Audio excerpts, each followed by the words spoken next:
Combat challenge maps. In the Batman Arkham series, these are a great way of honing in your free flow skills or even just jumping on one of the games and schooling some mental patience. Today we'll be ranking every single one of these, even those in Arkham Shadow since the Zuck is holding me at gunpoint. I'll mostly rank these maps based on design and enemy variety, and if you want to see me rank every single Predator map in the series with every single playable character, then subscribe to let me know. Number 64, Arkham Asylum Totally Insane. Not only is this the first map we'll take a look at, but also the first infinite challenge map in the series. And honestly, I think it's kind of bizarre. I mean, there's just a random window placed smack dab in the middle of the room and a bunch of tables around, and you have normal inmates and lunatics jumping around from the ceiling. And from the looks of it, this map is supposed to be inside the Arkham Mansion, which makes it the only combat map in the game set there. Besides the lunatics, there aren't any special enemies with weapons, so this map gets stale pretty quickly. But at the very least, you can send thugs into the tables, breaking them, and throw guys through the window. I thought that was pretty cool. Number 63, Arkham City Freight Train. This might be a little controversial. The concept of this map is actually pretty cool, but the camera being so far to the left of Batman at the start of every round, and the constant pillars the train passes by getting in the way of the view of your fight really hurts its ranking. I do like the background view of the city as you pass by it, and the fact that they added this glass ceiling takedown and Black Mask in the final round along with Mr. Hammer for a nice challenge. But despite all that, this map's camera does not do it any favors. Number 62, Arkham Asylum Crime Alley. This map could have been a lot better if there weren't only the default inmates to fight. Other than that, I really like the outside setting, which sorta kinda gives you a sneak peek into Arkham City. And the rain does add a lot for the vibe of the map, but I think not adding in the white chalk outline of Batman's dead parents was a really big missed opportunity. The map is definitely carried by the design. Besides that, it's just too basic and disappointing to get a higher ranking. Number 61, Arkham Knight Azrael's Atonement. Firstly, I will say that I like the size of this one, as I'm usually not a fan of big and open maps, but the fact that there's so many cool rooftops in this game and they decided to pick this one is a real bummer. Being on top of a statue is really cool, but you can't even see it from on top of this platform. All you can see is a bunch of wood. At least the views of the city are nice. Number 60, Arkham Knight Tower Defense. I'm not really a fan of these one-round, non-infinite combat maps. They kind of feel like a waste of a map. The only thing I do really like about this map is the view. If anything, out of all the combat maps in Arkham Knight, Tower Defense has the absolute best views of Gotham City. Number 59, Arkham Shadow Fallen Empire. I'm not going to be criticizing this game's maps for low enemy variety as much as maps in the other games. That's because this game makes up for that lost difficulty through its combat. Being new to not only this game, but VR as a whole, I kept getting frustrated with the combat during my playthrough, and even more so playing these maps. I know that's mostly my fault since I need to get good, but I'm just being honest. At the same time, these maps are not difficult at all. How do these two seemingly contradictory statements fit together? The thing is, though being good at the combat is a challenge, getting all three medals is not, because this game hands out points like crazy. I wouldn't be surprised if people can easily get to like 271,000 points, maybe even 6 million or some crazy amount like that. Number 58, Arkham Shadow Arkham's Finest. This one does a little bit of a better job at the visuals than the last one. The electric gates throughout Blackgate in this game and in this map are obviously a nod back to Arkham Asylum, and it actually does add something more to the combat on this map because you could give people lobotomies with it like you could in Asylum. And I should know because I used the heck out of these in the previous challenge I did. Number 57, Arkham Knight Gotham Knights. Named after the greatest game of all time, this map is one of the few rooftop maps in this game that actually have a cool looking roof. The neon lights from the Vicky Vale show billboard make this roof stand out, and this glass opening letting you see all the HVAC stuff is a nice touch. And also being a tag team map with Batman and Nightwing is always a good thing. Number 56, Arkham Knight Destruction Line. I do not associate good memories with this location. If you've played Catwoman's Revenge, you would know exactly why. Thankfully, in this challenge map, they opted out of limiting you to a super tiny space because of the electrical floors. Don't get me wrong, my issue isn't with electrical floors, it's with the way they were used in Catwoman's Revenge. This is the only map I won't criticize in this game for having low variety in enemies, because the electrical walls and lasers moving around the map make up for it by having variety in the environment, so to speak. I'm usually not a fan of the throw counter in this game, but on this map, because of the walls, it's pretty good. Number 55, Arkham Asylum Heart of Darkness. If anything, that abandoned wing of Arkham that Jason cries about could be wherever the heck this room is located. It's like this map is a mix of the intensive treatment with this dangling cell thing, the penitentiary with the electrical floors, and the Arkham Mansion with its red walls. It's all over the place. At different times, different sections of the floor will turn on, making that area of the arena off limits limits for Batman, but not off limits for throwing these goobers. Though in round 4 they don't switch on the floor electricity at all, probably since they add in a Titan Thug and thought it would be too difficult. I still think they should have kept that in since it would make this map even more wild than it already is. Number 54, Arkham Knight High Interest. At first I was really enjoying this one with the amount of thugs to fight and enemy variety present, and then even more so when another 2 waves of thugs spawned in. But the issue is that it was only another 2 waves of thugs that spawned in because this map only has 1 round. I don't know how the game expects you to get 34,000 points from like 15 dudes. I'm sure it's possible, but it just seems dumb. There isn't much to say about the design. It's just a rooftop with this greenhouse roof thingy. Number 53, Arkham Shadow Big House Revival. The rat call areas of this game and the Gotham sections are probably the best looking areas of this game. I think the red motif and grittiness make these areas much more appealing to me than Blackgate, which is why I'm putting this above the previous 2 Arkham Shadow maps. And this rat mask in the center up top is a really nice touch. Fallen Empire had a similar kind of thing with there being something front and center that represents the faction you're fighting by having Falcone's throne, but they didn't have Falcone actually present, which I guess you could argue makes sense, but it still would have been cool and possibly given that map a higher spot. Number 52, Arkham Asylum Intensive Treatment. Being the first challenge map in the series, it's very iconic and its simpleness would have helped ease players into the concept of a challenge map, though it is super basic. It's the same room as the first combat encounter in the game right after the infamous walking section.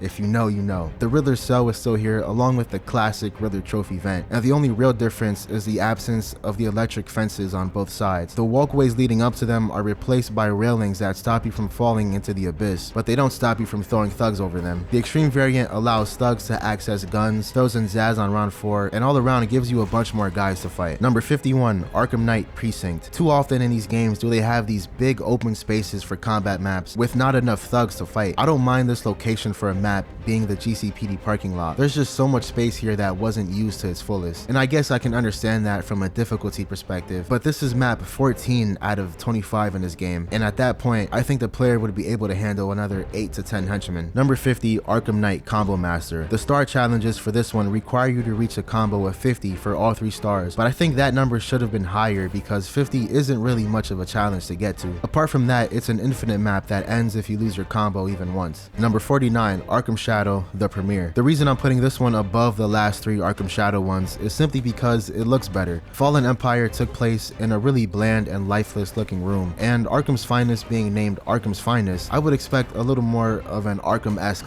vibe. The Premiere on the other hand has way more personality to it and a lot more vibiness. I like all the red this map has going on with the lights on the ceiling and the projector, even though the projection itself is kinda goofy. It's just a waveform. Not sure what the point is of having that on a screen. Big House Revival is also pretty similar in terms of all the red, but this one is a lot more of that. And I can't ignore the elephant in the room. This being Monarch Theater is really cool and not the last time we'll see this location show up in this video, though it does seem a lot smaller in this game than it does in Arkham City, so I guess they must have expanded or something. Number 48, Arkham Origins Overflow. In and of itself, this map is actually pretty good. It takes place down in the Gotham sewers. You can even go over to this area and see the flowing water, which is pretty nice. But since this map doesn't live in a vacuum, it's much lower on this list. This is the 3rd combat map in Arkham Origins, and the enemy variety in both versions is really lacking considering that. I do like that you fight Mad Hatter thugs wearing rabbit masks, and I do like the smaller size of the arena here, which makes combat more intense. Taking a step back and looking at it within the context of the whole game, it gets this spot on the list. Number 47, Arkham Knight Clockwork. The clock tower is a nice place to fight some criminals, and though I'm sure keeping all the shelves that were in here would cause problems during combat, not having that stuff there does make the space feel empty, or even having all the holographic screens showing like in the base game would be a solution to this. And it's pretty cool that you can see the clock mechanisms actually working, and this might be top 10 Arkham loading screens of all time. Number 46, Arkham Knight Quarantine. A lot of combat maps in this game are in pretty boring locations. There being 25 of these and a huge map with all sorts of areas in the game, you would expect for the devs to never run out of interesting locations for these challenge maps. At least the combat here poses an actual challenge, unlike Clockwork. Number 45, Arkham Knight Feline Frenzy. Adding in brutes would have made this better as an infinite map, as it would have made combat much more overwhelming and interesting as opposed to mind-numbing. Sure, I do like the couple ninjas they added, but only a couple aren't nearly enough, and medics do add an extra layer to this, but it still doesn't even come close to some of the other maps of this type later on in this video. Number 44, Arkham Knight Hand of God. Don't mind the background gameplay here, I was not locked in at all. Firstly, I'll say that I love this concept of messing up even once means you failed, as you'll see later on in this video. Other maps with this concept show up pretty high on the list. I think the design on this map is pretty boring. It's just a fenced-in area with nothing really cool to look at, besides these Chinese lanterns behind you. Number 43, Arkham Origins 25 to Life. The only reason I'm putting this below the next map, though I did go back and forth on it, because enemy variety on this map is really lacking compared to the next, even on the extreme version, so that does hurt its ranking a bit. Even though the visuals are better, gameplay is king at the end of the day. Number 42, Arkham City Prison Riot. This map is overall pretty disappointing, especially considering it's the last of the non-DLC combat maps in Arkham City. They could have gone out with a bang here, but I guess decided to play it safe or ran out of ideas instead. What makes this map so boring to me isn't the enemies. We have enough variety here to keep the combat interesting. It's just the map's design that leaves me kind of bored. It's the starting area of the game after you get your head smashed into a TV. So though it is an iconic area, it's not iconic for its looks. The only interesting visual thing about this map are these two statues here, and that's probably about it. Number 41, Arkham Knight Guardians. This time Batman teams up with Nightwing again. I always thought that Nightwing's combat felt a little off compared to the rest of the characters, even when compared to Robin. I don't know, maybe it's the timing or the animations that throw me off sometimes. Regardless, I do enjoy this map, but something that always bothered me about this game's combat maps is the simulation thing with thugs appearing out of thin air. I get the point of it, it's just always cooler seeing thugs physically come into the arena. Number 40, Arkham Asylum Rumble in the Jungle. Taking place in Joker's Titan Lab, this map might be the most difficult out of the combat maps in Asylum because round 2 throws in a crap ton of thugs, and then in round 4 they bring in a Titan thug. And because of the Titan thug, this map had to be pretty large and empty, which doesn't help its ranking, though the Botanical Gardens vibe does halfway make up for that. Unfortunately, these Titan containers don't blow up if you spray them with explosive gel, but at least they make the background a little more interesting. The extreme version can get pretty hectic with 2 Titan thugs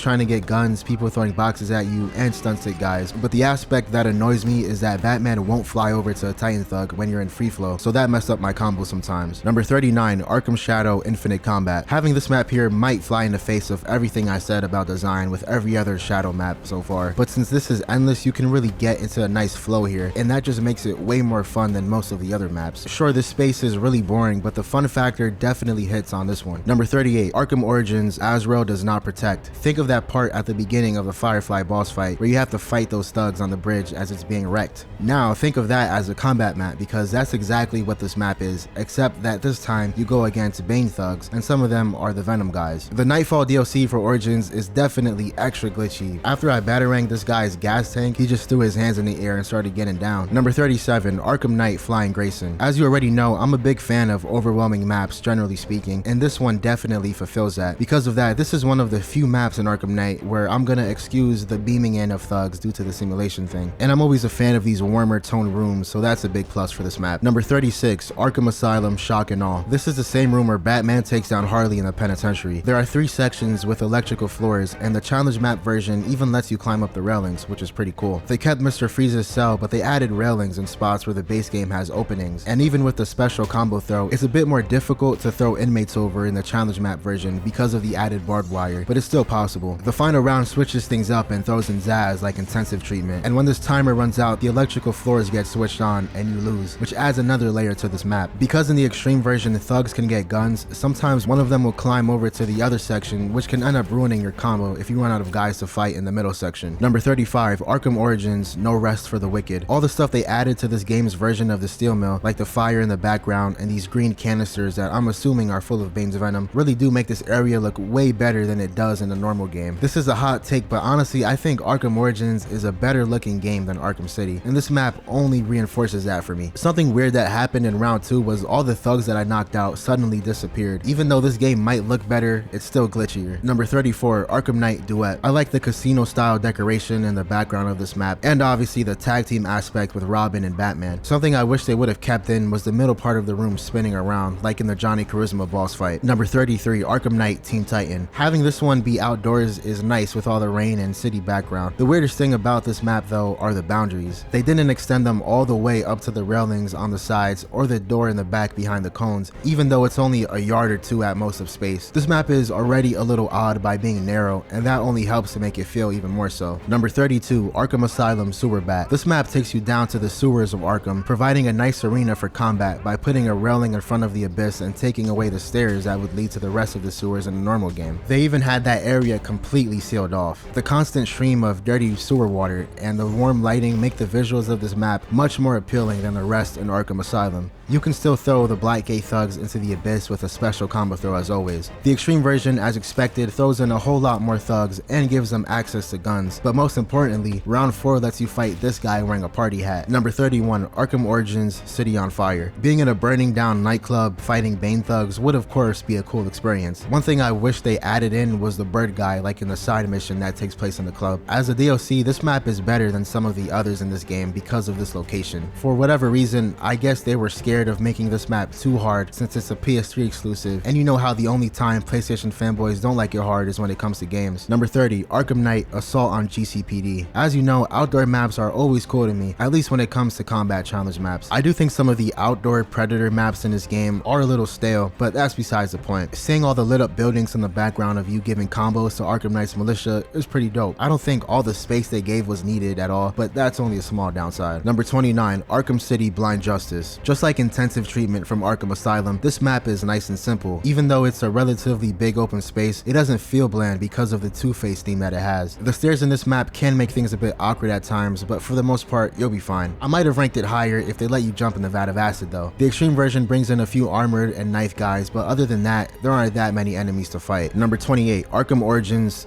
Togakuri Ryu.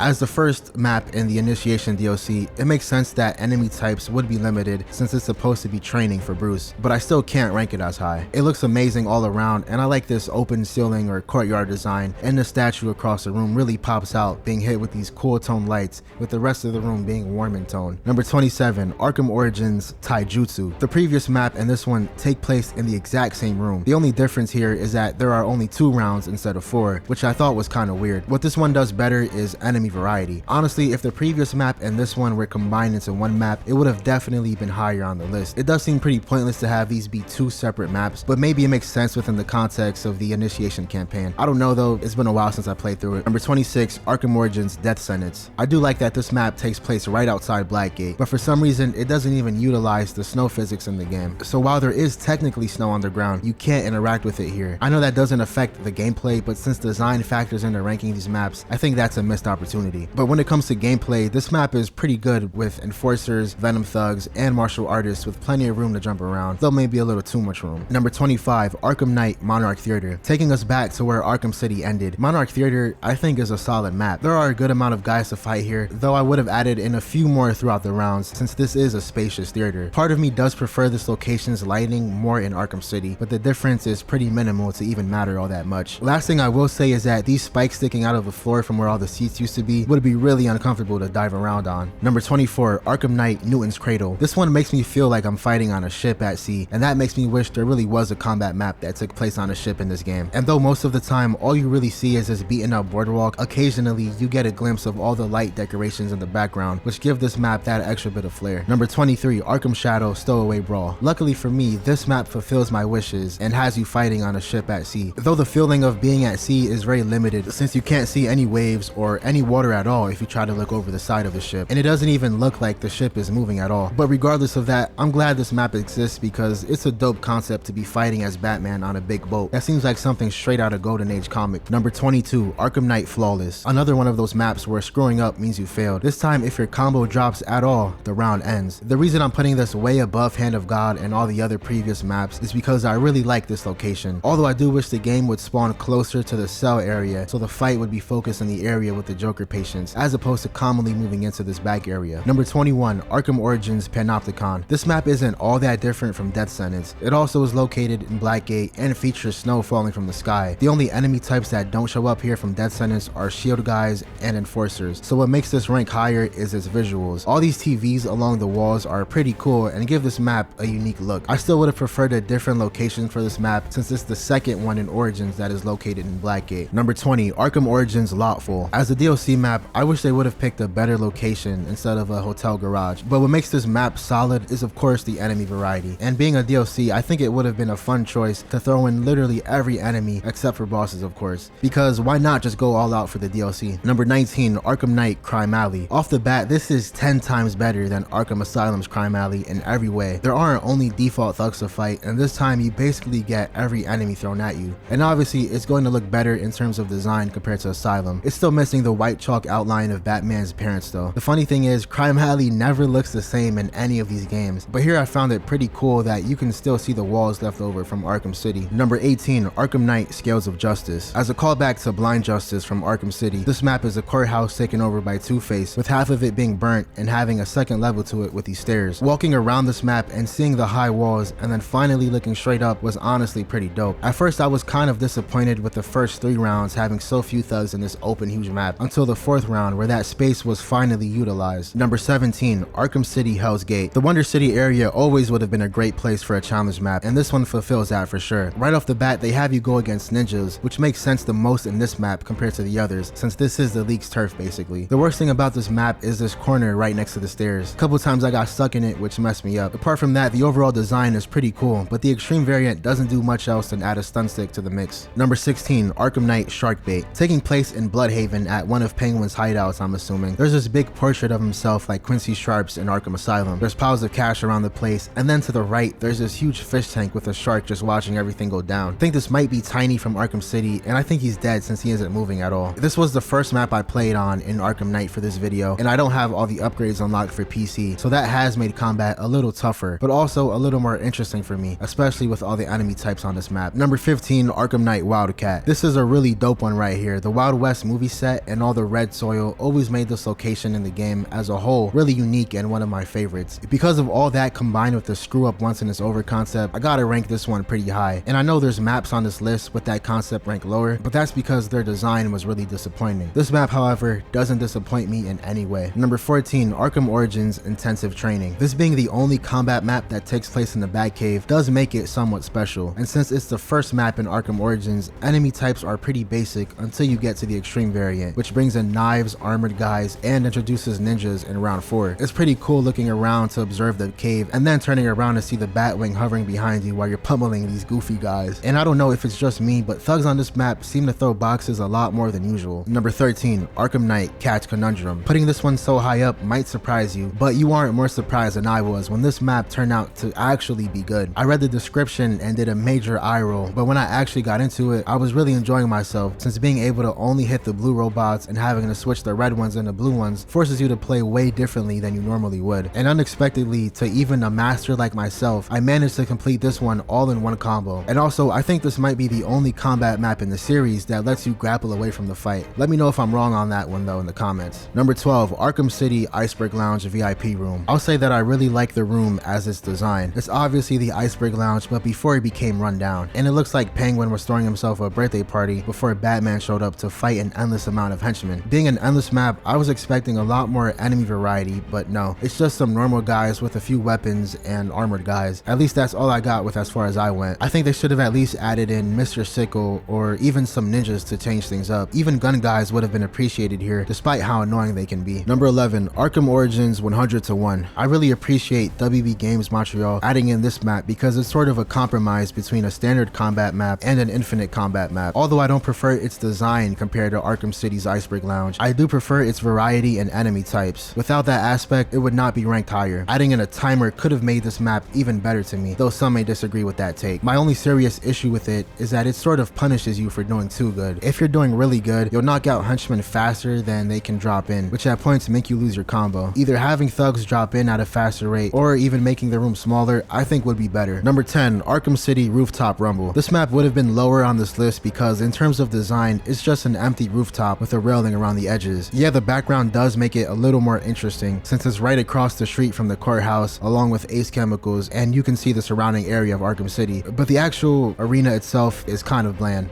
The reason I'm not ranking this map lower is because of the extreme version. They bring in ninjas and Mr. Sickle, and eventually once you get to the end of round 4, you basically get ganged up on by at least 6 ninjas. 6 YNs, young ninjas. Number 9, Arkham City Survival of the Fittest. Taking place in Penguin's Gladiator Pit at the museum, I think this map visually looks great with this blue hue and checkered flooring, which makes it much less bland than it would have been, and I like how thugs can get sledgehammers like in the base game. Then the extreme version introduces 2 Titan thugs throughout the 4 rounds, one in round 2 being a Penguin Gang Titan, and funnily enough in round 4 they bring in a Joker Titan from the Funhouse fight. Number 8, Arkham Origins Seishin Teki Kyoyo. Pretty sure this map is notorious for being extremely difficult, and I can definitely understand why. Even I, an Arkham Master, was struggling on this one, but I'm pretty pretty sure I was sleepy while playing, so that's probably why. On a serious note, I will always appreciate something being actually challenging on these games, because after playing this series since Christmas 2011, it really hasn't been difficult in years. If this map gave me a hard time as Batman, I'm pretty sure playing as Initiation Bruce would be even more fun to me. Number 7, Arkham City Wayne Manor Armory. In terms of design, this map is my favorite in Arkham City. I find it to be a very beautiful interior, and you can tell Rocksteady put a lot of effort into this one, and even all the other DLC maps in this game. But this one in particular is definitely special. Though later rounds get a crap ton of Tiger Guards to fight, the only thing lacking is enemy variety. I understand that seeing enemies like ninjas or one of the Hammer and Sickle twins would be out of place here, and Tiger Guards being featured on this map does have implications on the game's story, but more variety always makes combat more interesting. Number 6, Arkham City Funhouse Brawl. This might be the most challenging map in Arkham City. The standard version I don't think is all that hard, and oddly enough they threw in Mr. Sickle in round 4 instead of Mr. Hammer. It's when we get to the extreme version that this map becomes possibly the hardest in the game. The first round isn't all that, but when we get to the second round, things get a bit more interesting. You have to deal with Mr. Hammer along with a Titan, so it's pretty similar to the base game, but the fourth round is when things quickly get hectic. The game throws not only 2 Titans at you, but also Mr. Sickle, so you have to really lock in. I will say that I like the setting being Joker's Funhouse obviously, but I wish they added in the moving trains or bumper cars that can hit you like in the normal game. Okay, the top 5 is where things might get a bit controversial. Number 5, Arkham Shadow Crane's Nightmare. If you've played the game's story, then you don't need me to explain the context of this map, and if you haven't, I don't want to spoil that. The structure of this one is very simple but effective at being engaging. Enemies will spawn in with different weapons coming into play, and if you get hit one time, you're dead. Of course, not exactly the most unique, but the gameplay makes up for that, because like Infinite Combat, getting into a nice flow in this game is satisfying in a different way than the other games, since you have to actually physically move. This would be good for fat people. Something unique this map does is bring in this thick fog at certain points, which kind of makes a difference, but not much, since even though you can't see the enemies, you still have these punching indicators that tell you exactly where they are. And when it comes to the design, is there really anything to say that you aren't already thinking yourself? Number 4, Arkham Origins Panorama. If Wayne Manor Armory was the best designed map in Arkham City, this is the best designed map in Arkham Origins. This game especially is perfect for an outdoors map with the constant blizzard and snow physics. And on the third round, it does this thing where the weather or color of the sky changes, giving this map a different vibe. And plus, its location brings back memories of the Bane train. Enemy variety in this map is great, bringing in weapons, enforcers, and martial artists. Number 3, Arkham Knight Iceberg Lounge. This version of the Iceberg Lounge is mostly much better than the one in Arkham City. This time around, there is actually real enemy variety, and even a boss fight of sorts, with Killer Croc coming in and you having to team up with Nightwing. Though I will say that I do like the visuals of this map better in Arkham City, and the fact that the thugs would jump into the arena as opposed to just phasing in. I get that it's supposed to be a simulation, but that's just not as cool. Apart from those two things, Arkham Knight's version is everything I wanted out of Arkham City's Iceberg Lounge. Number 2, Arkham Asylum Scarecrow Nightmare. This map actually surprised me. I wasn't expecting it to be the best combat map in Arkham Asylum, but I really think it is. It's another infinite map, and again, if you get hit once, you die. This map inspired Crane's Nightmare in Arkham Shadow. We got Scarecrow chilling in the back next to his little house while you're fighting waves of skeletons and skeleton titans. A detail that I found cool was how the skeleton versions of the Stunsick enemies are holding torches instead, and how they're holding swords when they're supposed to be the pipe/bat enemies. And the funny thing is, you would expect for the devs to do something different when they get to the gun enemies, but nope, it's literally just skeletons shooting rifles, which is probably the coolest option anyways. Number 1, Arkham City Joker's Carnival. It was definitely tough deciding if I like this one more than Scarecrow Nightmare, so what made me rank this one higher is the banking system gimmick. It's similar to Scarecrow Nightmare in that your biggest goal is to not get hit. If you get hit there, you die, whereas with this map, if you get hit, you get sent all the way back down to the first level and have to build back up. Each level offers you rewards such as extra time and points to help you get to the third medal, which is 1,000,000 points. Though I do prefer the concept of fighting skeletons in your own mind in Scarecrow Nightmare, Joker's Carnival just has more layers to it, literally. Each level will drop down weapons from the ceiling, open up the gun lockers, and bring in different enemies like ninjas, Mr. Sickle, Titans, and even the Clown Prince himself. Alright, there you have it. Every single combat map in the Batman Arkham series ranked. What are your thoughts on this list, and what are your favorites? Let the people know what you think in the comments and how much you disagree and hate this video. And don't forget to subscribe so you don't miss when I rank every Predator map in the series.